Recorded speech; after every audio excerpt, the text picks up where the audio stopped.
영조 34년 무인년 지중추부사로 있는 정의 아들로 태어난 정만석은 자를 성보라 하고 호는 과제라 하였다. 그는 젊은 나이로 전라도 어사가 되어 여러 고을을 돌아다녔다.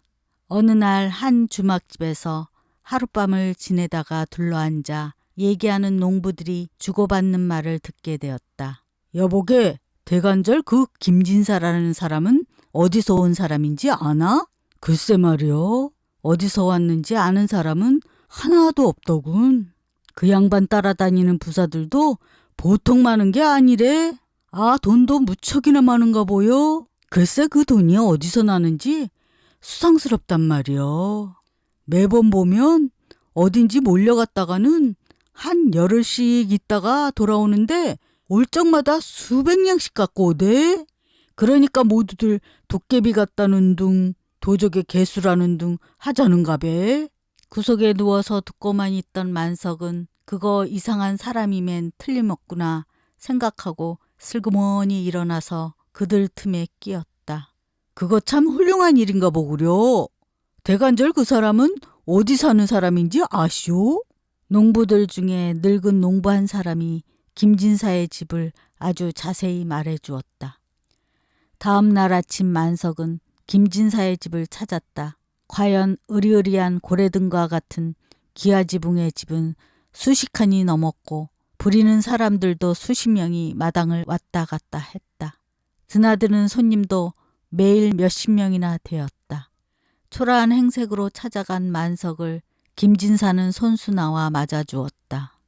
사랑으로 인도한 김진사는 융숭한 술상을 차려내놓고 시속을 논하는 품이 생각과는 다른 호골이었다. 인물 풍채도 잘생겨서 그 생김에 만석은 그만 끌려 들어가는 듯 했다. 만석은 전날 주막에서 생각하기엔 아무래도 우락부락하게 생긴 도적의 괴수임에 틀림없으리라고 믿고 혼을 내주리라고 생각했으나 생긴 용모와 말하는 품이 그런 종류의 사람으로는 여겨지지 않았다. 그러나 만석은 이 알 수 없는 인물을 알아보기 위하여 얘기를 주고받으며 여러모로 동정을 살폈다. 어느덧 밤이 지났다. 날이 밝자 김진사는 만석을 찾아와서 말했다. 대단히 안 됐소만 나는 이 길로 며칠 다녀올 때가 있으니 주인 없다고 꺼리끼지 마시고 며칠 푹 쉬다가 떠나시오. 만석은 자기가 이 집을 찾아온 곳은 쉬려고 온 곳이 아니라 어디까지나 김진사의 행동을 파악하려 찾아왔으니 김진사가 없는 빈집에 공연히 머물 수가 없었다. 그러기보다는 한번 김진사의 뒤를 밟아보는 것이 어떨까 하는 생각이 들었다. 아니요. 주인 없는 집에 있을 수 없소. 거기다 마침 떠나야 할 일도 있고 하니 이제 그만 떠나야겠소. 폐를 끼친 것이 미안하오. 정만석은 주인보다 먼저 집을 나섰다. 김진사가 여러 명의 부하를 데리고 집을 나서자 기다리고 있던 정만석은 그의 뒤를 밟았다. 그날 밤 그들은 산 너머 주막에서 다시 만났다. 인연이 있고 보니 또 만났구려. 이제는 주인과 나그네가 아닌 나그네끼리 앉아서 어디 객회나 풀어보도록 합시다. 진사의 말에 정만석은 또 찬성을 했다. 이거 오나가나 진사의 패만 끼치게 되는군요. 이거 돈 없는 나그네고 보니 갚을 길이 없소이다. 미안하오. 정만석은 자기의 신분이 산천초목도 떠는 암행어사임에도 불구하고 김진사 앞에서는 자기가 꿀리는 것 같은 불쾌한 생각도 들었다. 이렇게 해서 두 사람은 다시 하룻밤을 지냈다. 이튿날이었다. 진사의 회개를 맡아보는 듯한 사람이 낮은 목소리로 진사의 귀에 속삭였다. 여비가 다 떨어졌습니다. 이 말에 김진사는 태연한 자세로 아무 대답도 하지 않았다. 그날 아침 길을 떠나다가 부슬부슬 비를 만났다. 때마침 비를 맞으며 여인이 짐을 이고 오고 있었다. 겁내꼴로 가자면 어떻게 가야 합니까? 그러자 김진사는 기다렸다는 듯이 대답했다. 당신은 누구에게 쫓기는 모양인데 이 큰 길로 가면 겁내꼴도 가기 전에 잡혀 죽게 되니 저쪽 산길로 접어들어 고개를 넘어야만 목숨을 건질 것이오. 저 험한 산을 넘으면 이 짐을 이고 갈 수가 있나요? 그녀는 산을 쳐다보며 말을 했다. 감사합니다. 산길을 일러주시니 이걸 드리겠습니다. 그녀는 보퉁이를 내려놓고 바쁘게 진사가 가리킨 산을 향해 달아났다. 조금 있자니까 아니나 다를까 손에 장대 하나씩 잡아쥔 수십 명의 장정들이 헐떡이고 달려왔다. 여보시오, 지금 금방 웬 여인 하나가 이리 지나가지 않았소? 하고 물었다. 김진사는 시치미를 딱 떼고 천연스럽게 큰 길을 가리키며 조금 전에 이 길로 지나갔으니 빨리 가보라고 일러주었다. 김진사는 부하에게 그 여인이 놓고 간 보퉁이를 끌러보라 하였다. 그 속에는 30냥의 돈과 비단 20필이 들어있었다.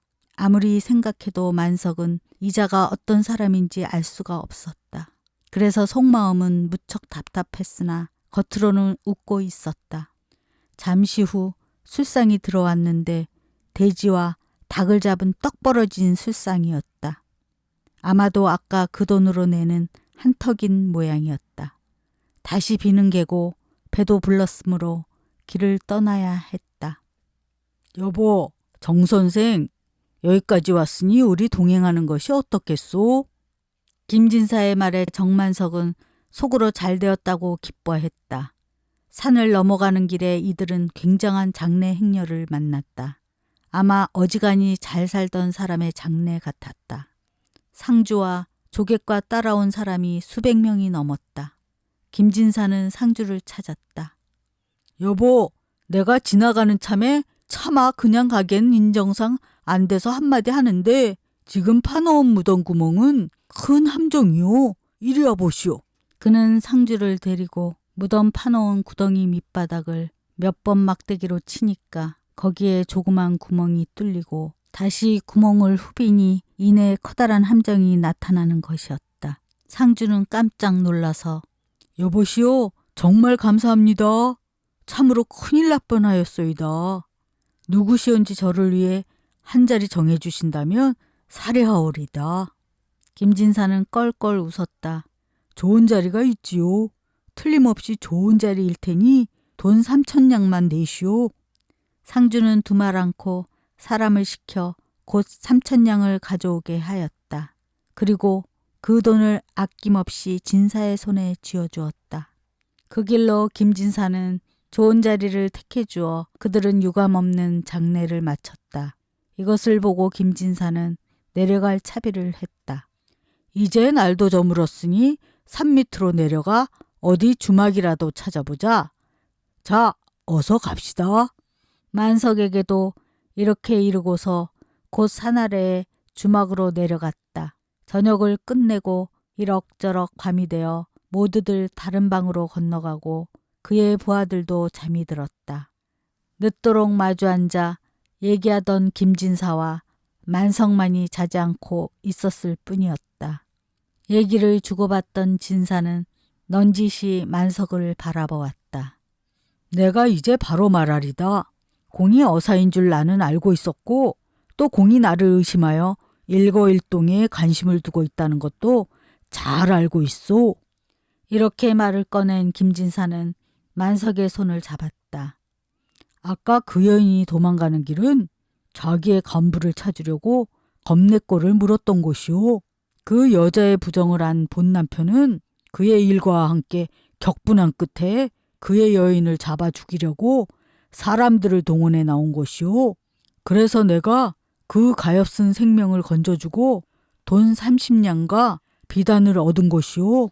또 아까 장례 지내던 일로 말하자면 관을 넣기 위해 구덩이를 팔 때는 얕게 파니까 그 땅이 밑바닥이 어떤지를 대부분 모르지만 본시 산에는 허궁창이 많아서 밖으로는 몰라도 관을 내려놓고 나면 오래 지나는 동안에 저절로 땅이 꺼져 몇십 길씩이나 땅속으로 떨어져 들어가는 것이오. 그래서 오늘 내가 그것을 알려줌으로 해서 남의 집 귀한 뼈다귀를 구해주고 또 좋은 털을 잡아주었으니 부호에 돈 3,000냥쯤은 받은 것이 무어 그리 잘못이겠소.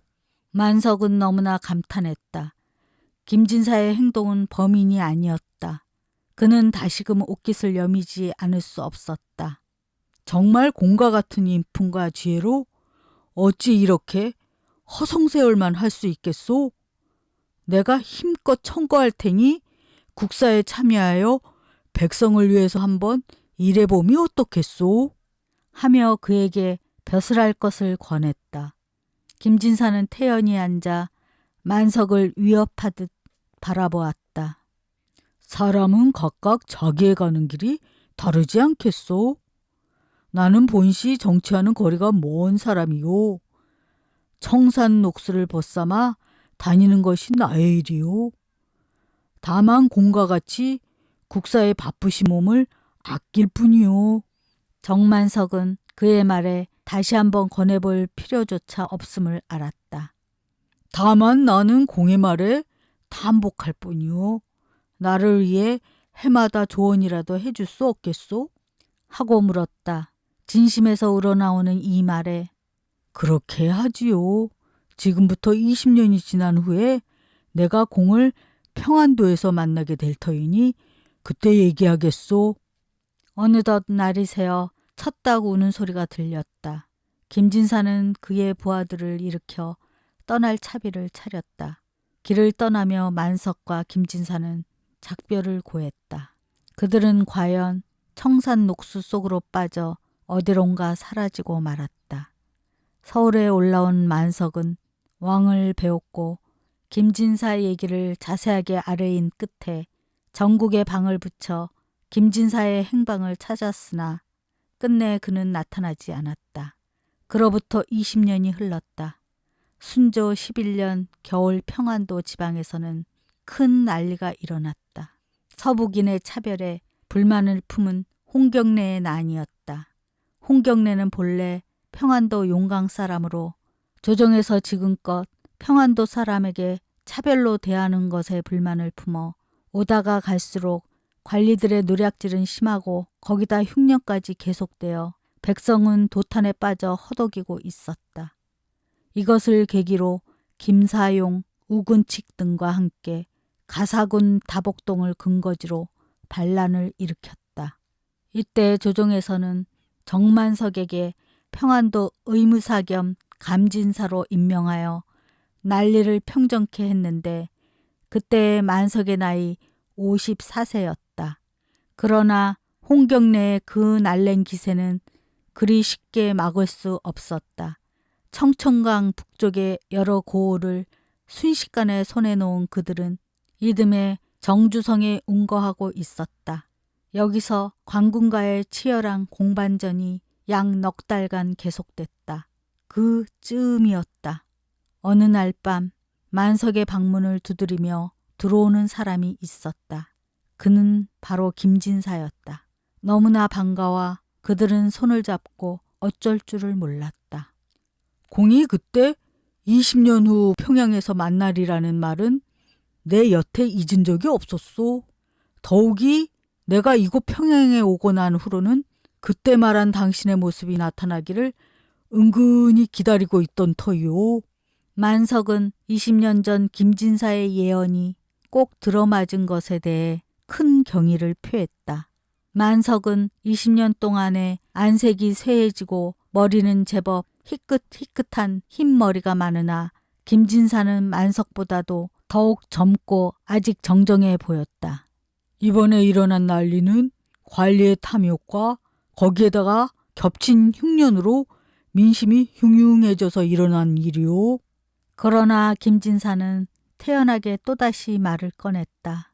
그러니 위로 성상을 모신 신하로서 이 모든 풍기를 바로잡기에 어떠한 노력도 아껴서는 아니되오.